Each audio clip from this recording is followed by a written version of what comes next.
अल्हम्दुलिल्लाहि रब्बिल आलमीन वस्सलातु वस्सलामु अला सय्यदिल अंबिया वल मुरसलीन व अला आलिहि व अस्हाबिहि अजमईन। अम्मा बाद फ़अऊज़ु बिल्लाहि मिनश शैतानिर रजीम। बिस्मिल्लाहिर रहमानिर रहीम।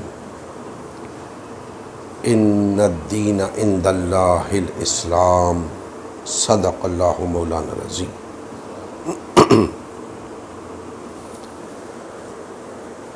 मोहतरम मुसलमान भाइयों,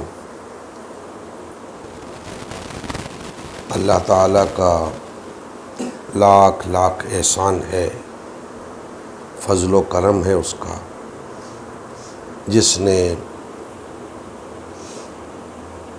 आज के इस पुरफितन दौर के अंदर हमें अपने दीन की खिदमत के लिए चुन लिया। अल्लाह जल्ल मजदहू हमारी ये टूटी फूटी काविश अपनी बारगाह में मंजूर व मकबूल फरमाए।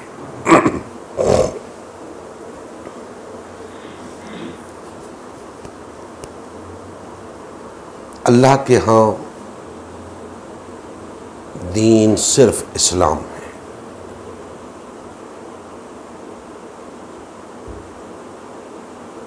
इस बात को कई ज़ावियों से समझने की ज़रूरत है, कई लिहाज से समझने की ज़रूरत है, ताकि ये बात समझ में आ जाए कि अल्लाह के यहाँ दीन सिर्फ इस्लाम क्यों है।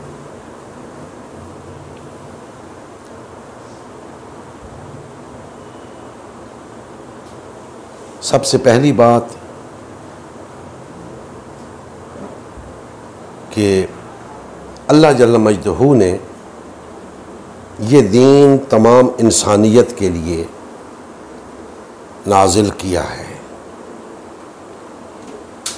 और अंबिया कराम अलैहिमुस्सलाम के तवस्सुत से इंसानियत तक पहुँचाया है। क्या ज़रूरत थी इसकी? क्यों भेजा गया दीन को? इसके लिए अंबिया कराम अलैहिमुस्सलाम को मबूस किया गया। क्या ज़रूरत थी? क्या इस्लाम के बग़ैर काम नहीं चल सकता था? हम देख रहे हैं पूरी दुनिया के अंदर कि इस्लाम के बग़ैर काम चल रहा है। तो ऐसी क्या वजह थी कि अल्लाह जल्ल मजदहू को इस्लाम अता करना पड़ा, अंबिया कराम अलैहिमुस्सलाम को भेजना पड़ा? दोस्तान मोहतरम, याद रखें कि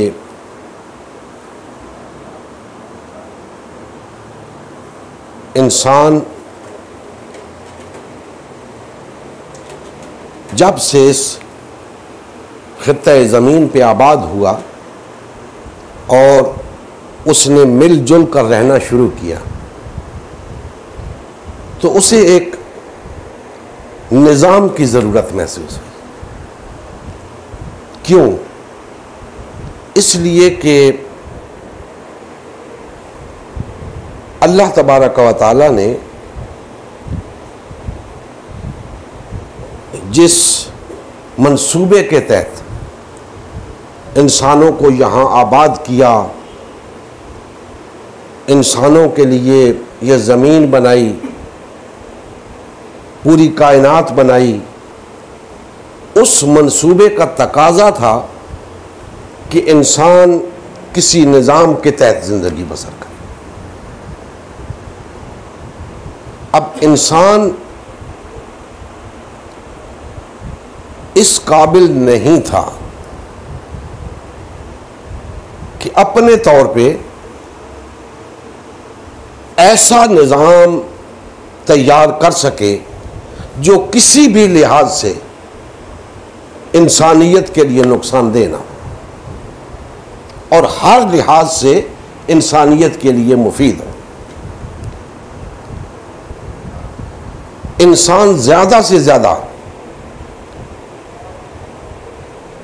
एक अच्छा निज़ाम मुरत्तब कर सकता था, लेकिन उसके अंदर जो खामियां होनी थी वो उसकी अच्छाइयों पे गालिब आ जानी थी। लिहाजा अल्लाह जल्ला मजदहू ने इंसानियत को इस्लाम अता किया।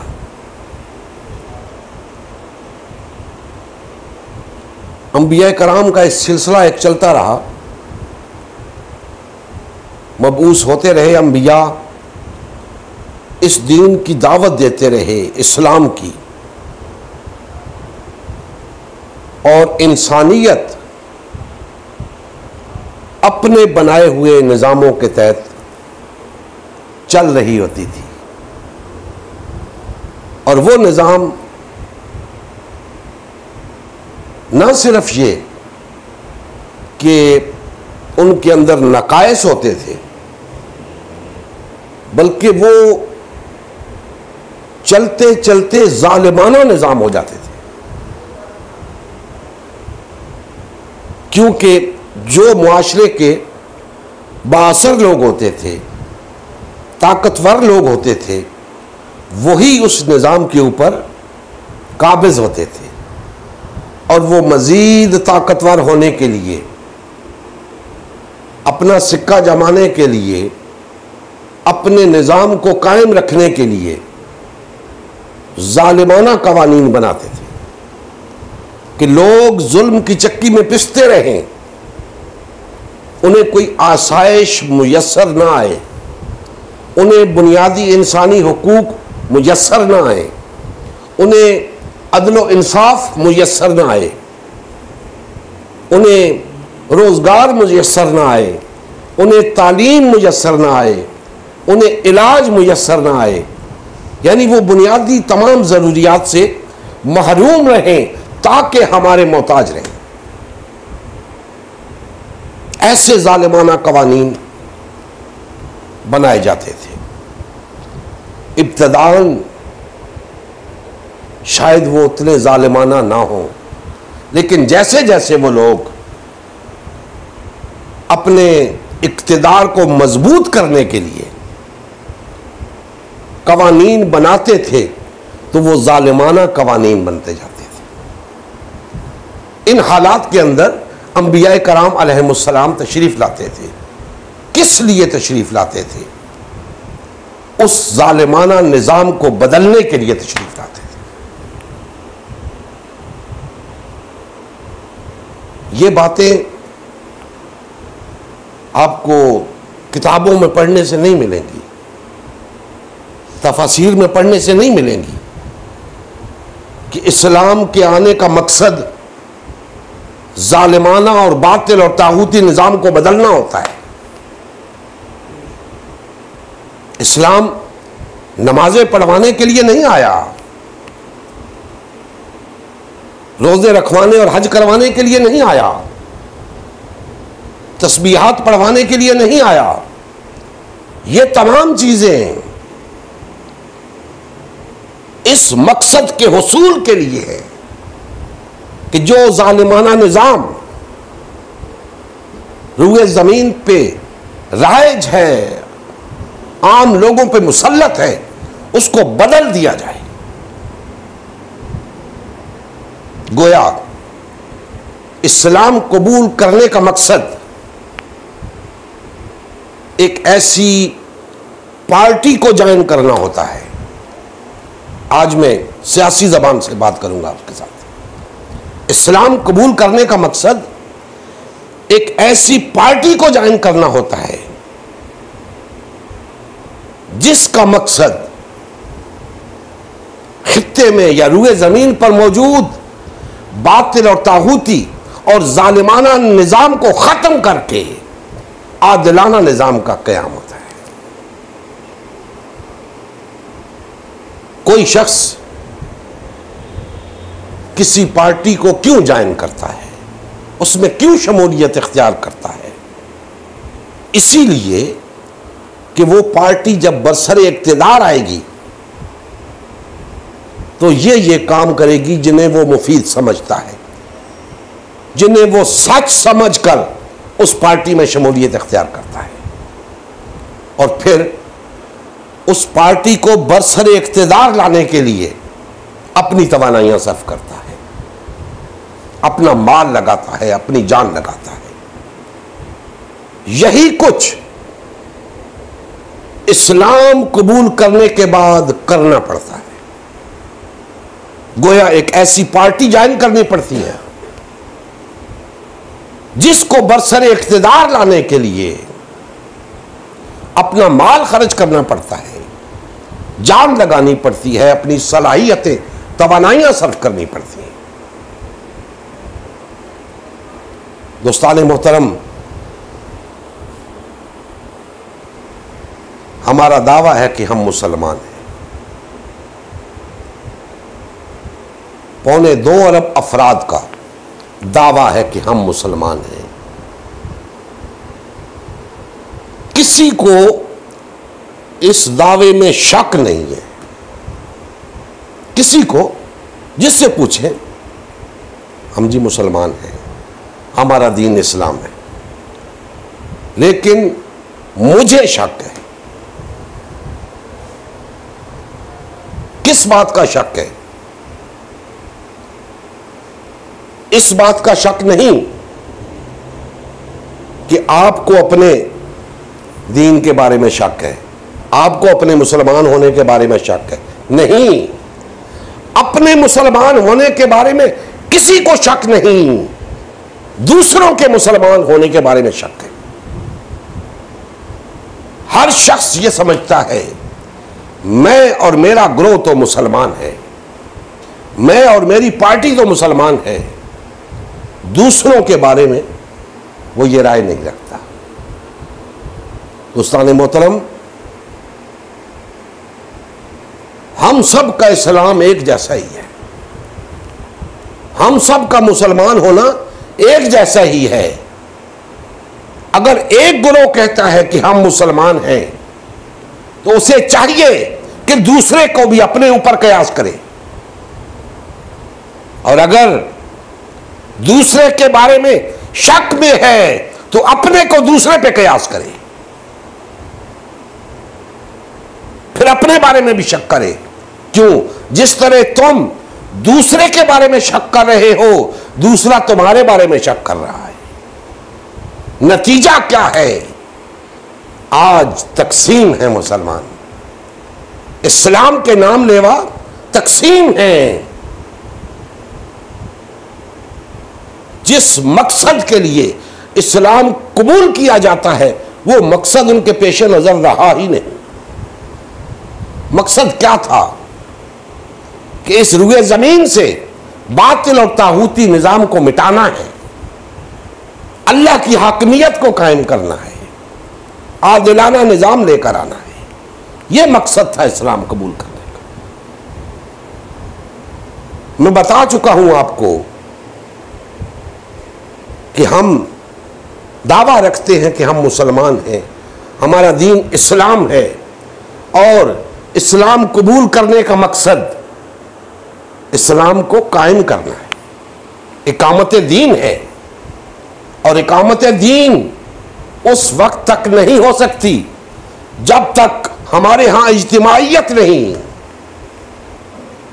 और इज्तिमाइयत हो जाने के बाद जब तक हमें कुव्वत नाफिजा हासिल नहीं होती, दीन कायम नहीं होगा। गोया इस्लाम कबूल करने का मकसद कुव्वत नाफिजा का हुसूल है। आज कितने मुसलमानों के पेश नजर यह बात है? 1% भी नहीं। 1% मुसलमानों के पेश नजर भी यह बात नहीं कि उसके इस्लाम कबूल करने का मकसद कुव्वत नाफिजा का हुसूल है, इक्तिदार का हुसूल है।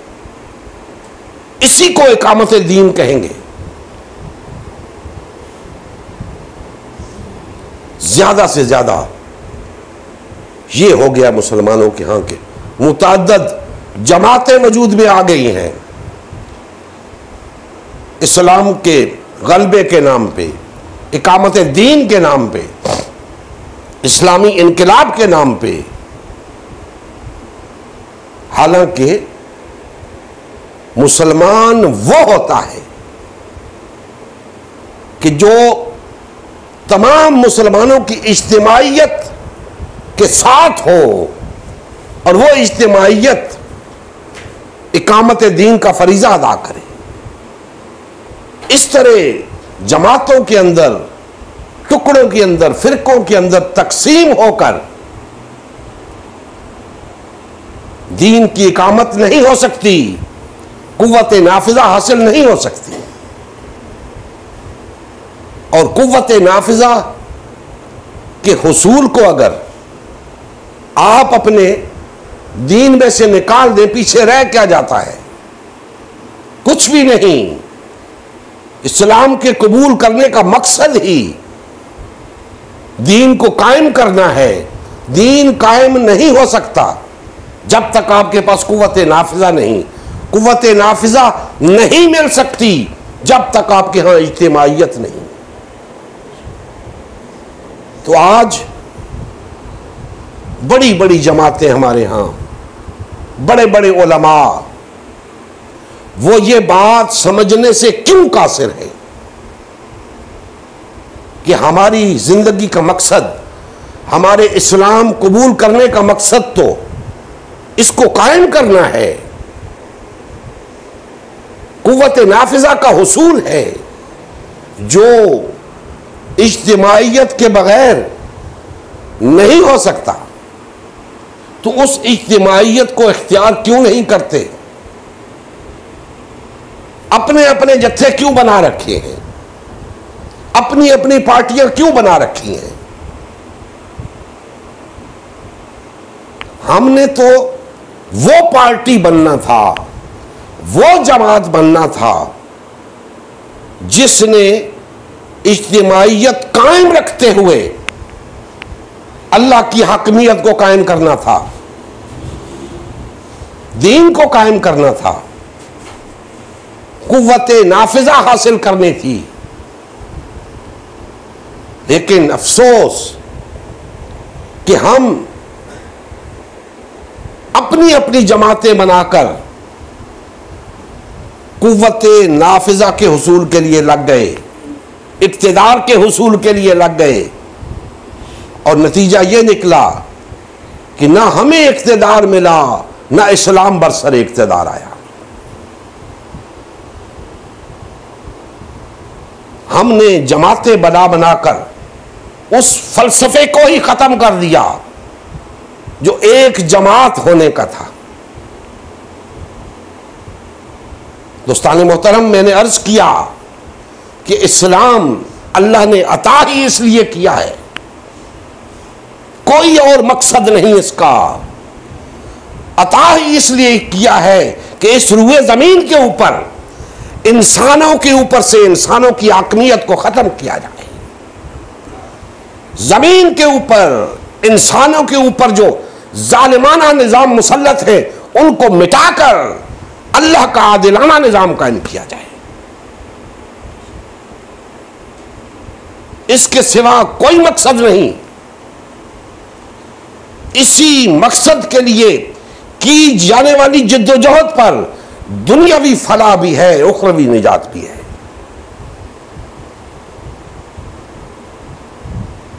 नबी करीम सल्लल्लाहु अलैहि वसल्लम की सुन्नत मुबारका और सहाबा कराम का तर्ज अमल इस पे गवाह है। उन्होंने जब नबी करीम सल्लल्लाहु अलैहि वसल्लम की दावत पर इस्लाम कबूल किया तो एक ही मकसद था, आलाए कलिमतुल्लाह, अल्लाह की हाकमियत का क़याम, जालिमाना निजाम को खत्म करके आदिलाना निजाम का क़याम।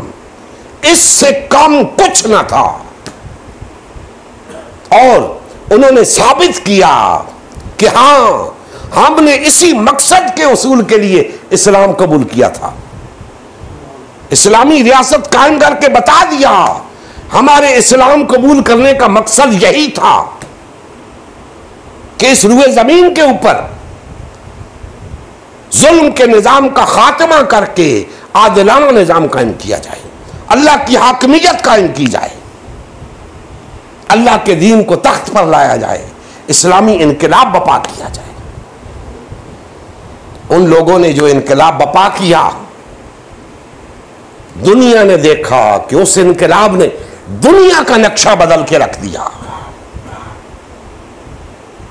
दोस्तान मोहतरम, आज हम 2.25 अरब होकर भी महकूम हैं, गुलाम हैं। क्यों? इसलिए कि हमें मालूम ही नहीं हमने इस्लाम क्यों कबूल किया है। हम तो बस मुसलमान कहने वालों के घर पैदा हो गए, अपने आप को मुसलमान कहने वालों के घर पैदा हो गए हैं। हमने इस्लाम कबूल ही कब किया है? हम तो बाप दादा के दीन पे चल रहे हैं, कभी सोचा ही नहीं इस्लाम है क्या, कभी सोचा ही नहीं इस्लाम कबूल करने का मकसद क्या है, कभी सोचा ही नहीं अल्लाह ने इस्लाम हमें क्यों अता किया है। कुरान हमें बताता है, सुन्नत मुबारक हमें बताती है कि इस्लाम इसलिए अता किया गया है ताकि इस रुए जमीन से जुल्म का खात्मा हो जाए, नाइंसाफी का खात्मा हो जाए, फहाशी उरियानी का खात्मा हो जाए, मुआशी बदहाली का खात्मा हो जाए, महंगाई बेरोजगारी का खात्मा हो जाए, हर बुराई का खात्मा हो जाए, एक ऐसा निजाम बपा हो जाए कि इंसानियत फलाह पा जाए, उसकी मईशत संवर जाए, बेरोजगारी महंगाई खत्म हो जाए, अदालती नाइंसाफियां खत्म हो जाएं, हर तरह का जुल्म मिट जाए। यह मकसद था इस्लाम का और यही मकसद है इस्लाम का। जब तक हम इस मकसद को नहीं जानते, इस मकसद को नहीं पहचानते, हमारा मुसलमान होना ना होने के बराबर है। दुनिया तो चल रही है, इस्लाम के बगैर भी चल रही है, हम भी चलते रहेंगे जिस तरह चल रहे हैं। लेकिन याद रखो, हमने इस्लाम इसलिए कबूल किया है कि हम इस तरह नहीं चलने देंगे दुनिया को, हम इस तरह जालिमाना निजाम को कायम नहीं रहने देंगे रुए जमीन के ऊपर, हम इस तरह इंसानियत को जुल्म की चक्की में नहीं पिसने देंगे। हमने इसलिए इस्लाम कबूल किया है। लेकिन अफसोस, सद अफसोस कि हम इस्लाम के दावेदार होकर उसे कायम करने की बजाय खुद जुल्म की चक्की में पिस रहे हैं, खुद महकूमी और गुलामी की जिंदगी बसर कर रहे हैं। इंसानियत को फलाह अता करने के दावेदार खुद गुलाम और महकूम हैं। इंसानियत को अमन अता करने के दावेदार खुद कत्ल गारतगरी में मुब्तला हैं, बदअमनी का शिकार है। इंसानियत को अदल अता करने के दावेदार खुद अदालती नाइंसाफियों का शिकार है। ये कैसा इस्लाम है? ये कैसी मुसलमानी है? इससे बड़ा दजल, धोखा और फरेब और क्या है? किसी पार्टी में जाकर देखें, किसी पार्टी के साथ कोई शख्स गद्दारी करता है, धोखा करता है, पार्टी का सरबराह उसे निकाल देता है, जा तू मेरे काम का नहीं। शुक्र करो कि अल्लाह ऐसा कोई ऑर्डर तुम्हारे लिए जारी नहीं करता कि तुम्हें पिन पॉइंट करके कहा जाके जाओ, निकल जाओ, तुम मेरे काम के नहीं। लेकिन याद रखो, उसका कानून बड़ा सख्त है, उसकी गिरफ्त बड़ी मजबूत है। वो पकड़ेगा, जरूर पकड़ेगा, उसकी गिरफ्त से कोई नहीं बच सकता। उससे तुमने अहद किया है कि अल्लाह मैं इस रुए जमीन के ऊपर तेरी हाकमियत को कायम करूंगा। इस अहद के बाद तुम उससे रूगर्दानी करोगे, उससे दूर भागोगे, इन्हिराफ करोगे, क्या वो तुम्हें छोड़ेगा? नहीं छोड़ेगा, दोहरा अज़ाब देगा। काफिर तो वो है ना जो मानता ही नहीं। तुमने माना, तस्लीम किया, फिर मुनहरिफ हो गए। मसला क्या है मुसलमानों? तुम्हारे साथ मसला क्या है? तुम इमरान खान को बरसर इक़्तिदार लाने के लिए वो सब कुछ कर रहे हो जो तुम्हें अल्लाह की हाकमियत के क़याम के लिए करना था। बताओ, ये अल्लाह के साथ गद्दारी नहीं तो और क्या है? जो तुमने अल्लाह के लिए करना था वो तुम मुस्लिम लीग के लिए कर रहे हो, वो तुम पीपल्स पार्टी के लिए कर रहे हो, अपनी अपनी जमातों के लिए कर रहे हो, जमात इस्लामी के लिए कर रहे हो, तंजीम इस्लामी के लिए कर रहे हो, तबलीगी जमात के लिए कर रहे हो, दावत इस्लामी के लिए कर रहे हो। अल्लाह के लिए क्या कर रहे हो? तुम्हारी इन कोशिशों से तुम्हारी हुकूमतें तो कायम हो सकती हैं, तुम्हारे जत्थे तो मजबूत हो सकते हैं, तुम्हारे पास असासे तो बन सकते हैं, अल्लाह की हाकमियत कायम नहीं हो सकती। अल्लाह की हाकमियत तब कायम होगी जब तुम सब इस बात की तरफ रुजू करोगे कि हमारी जिंदगी का मकसद इकामत दीन है, जिसके लिए इज्तिमाइयत दरकार है, तफरका नहीं। इज्तिमाइयत दरकार है। इज्तिमाइयत सबसे मिलकर बनती है, फिरकों में मुब्तला होकर नहीं। मैं जानता हूं तुमने अपनी अपनी इज्तिमाइयत कायम कर रखी है। याद रखो, दीन में इस इज्तिमाइयत की इजाजत नहीं है जो तुमने कायम कर रखी है। दीन एक इज्तिमाइयत की बात करता है, एक इज्तिमाइयत। एक अल्लाह के दीन को तख्त पर लाना है, एक अल्लाह की हकीमियत कायम करनी है, तो उसके लिए एक जमात काफी है, एक इज्तिमाइयत काफी है। जमात इस्लामी को अलग जमात बनाने की जरूरत नहीं, मिनहाजुल कुरान को अलग जमात बनाने की जरूरत नहीं, तंजीम इस्लामी को अलग जरूरत नहीं, तबलीगी जमात को अलग जरूरत नहीं, दावत इस्लामी को अलग जरूरत नहीं, ना ही पीपल्स पार्टी, तहरीक इंसाफ या मुस्लिम लीग की जरूरत है। हम सबको एक इज्तिमाइयत इख्तियार करने की जरूरत है। उसके सिवा अल्लाह की हाकमियत कायम नहीं हो सकती, क्योंकि हमने इस्लाम को कबूल ही इसीलिए किया है। इस्लाम को कबूल करने के बाद अब हमने एक और इस्लाम कबूल कर लिया है कि एक इस्लाम तो वो है जो अल्लाह ने अता किया है, उसके क़याम को छोड़ो।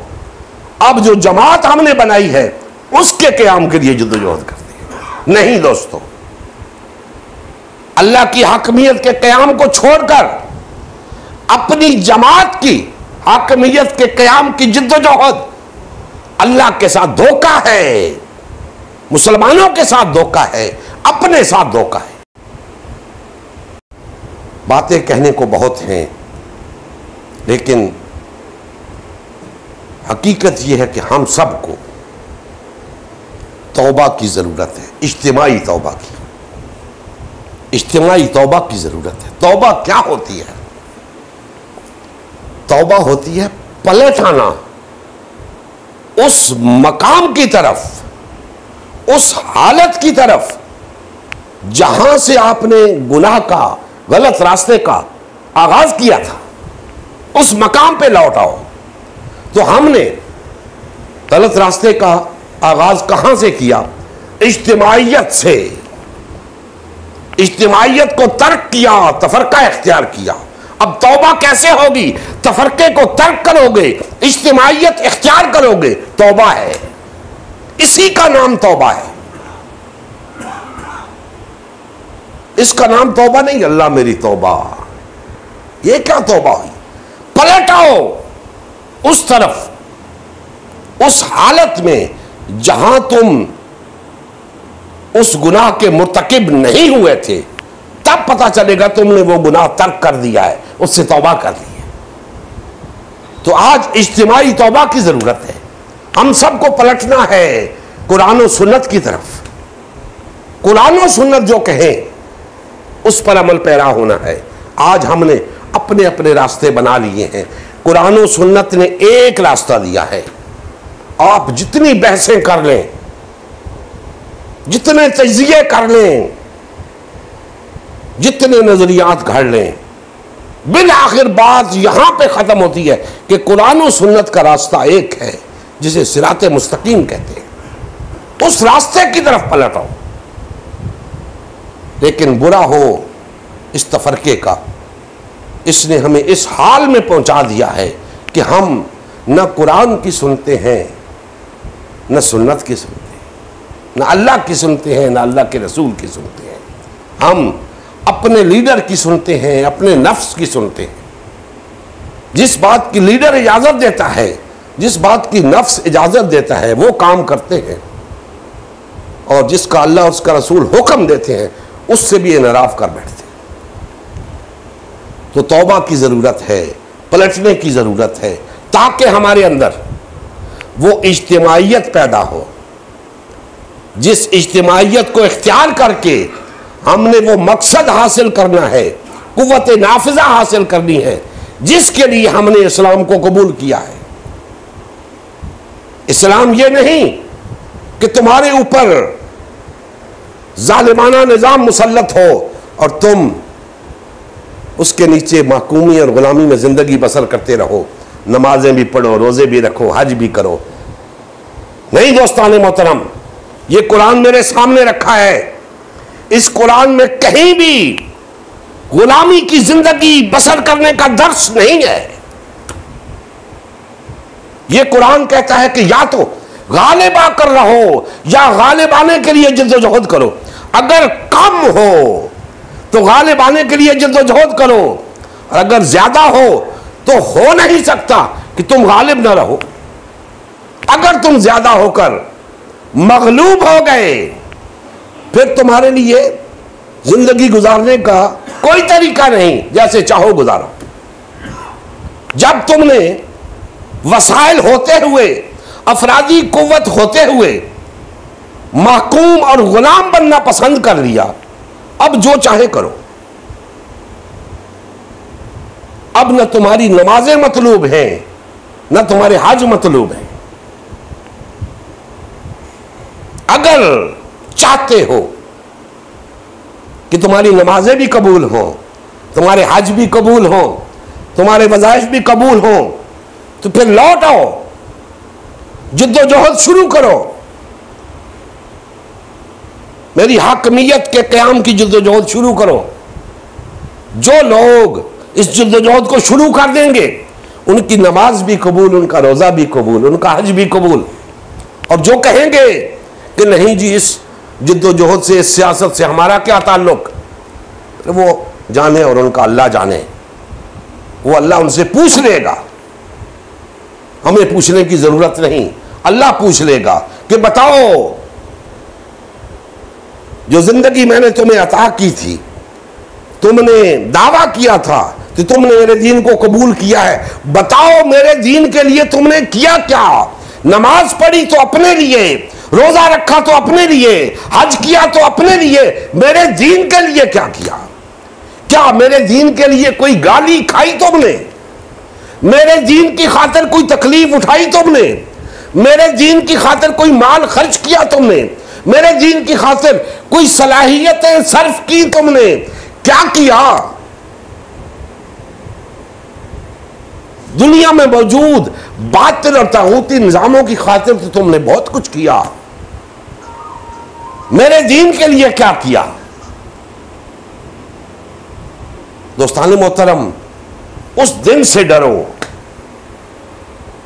जिस दिन उसकी बारगाह में पेशी होगी और हमारे पास पूछे गए किसी सवाल का जवाब नहीं होगा। जिससे पूछ लिया गया वो पकड़ा गया,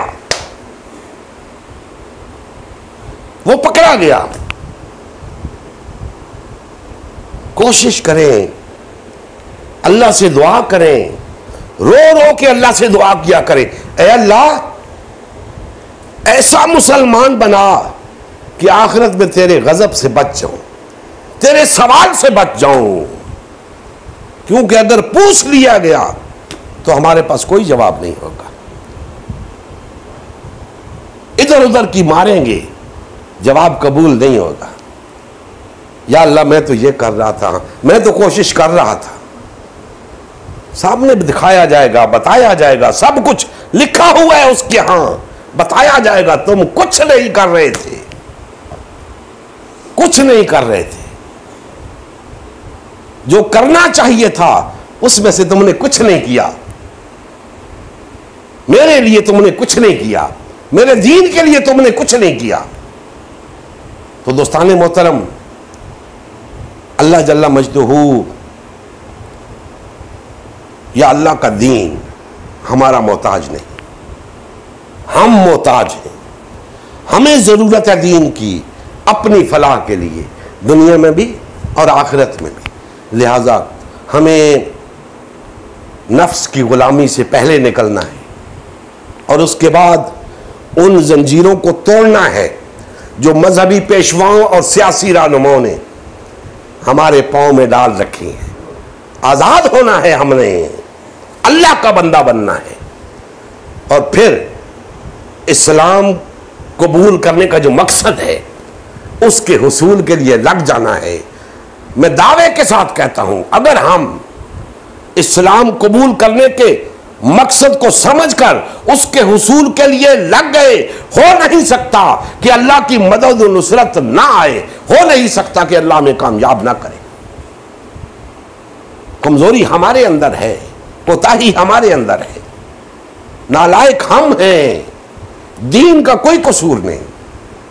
दीन वही है जो 1400 साल पहले था।